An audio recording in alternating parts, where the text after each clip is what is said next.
Tingnan nyo guys, si Rapi Tulfo guys. Nagpakita ng magandang ugali doon sa Senado guys.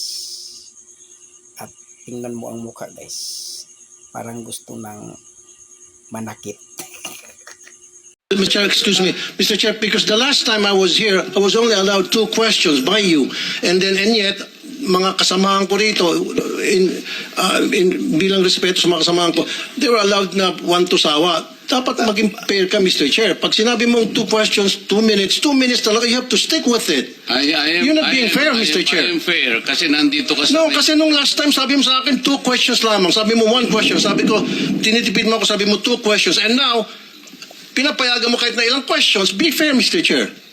Teka muna, bago tayo magkaroon ng impression na walang fair dito, noon, sinabi ko na in the earliest statement na nag-uumpisa tayo noon at kinakailangan nating mabakate ang plenary at exactly 2:15, kaya tayo nagmadali. Kaya naman sabi ko sa inyo, pasensya na muna. Mr. Chair, excuse me. Mr. Chair, because the last time I was here, I was only allowed 2 questions by you.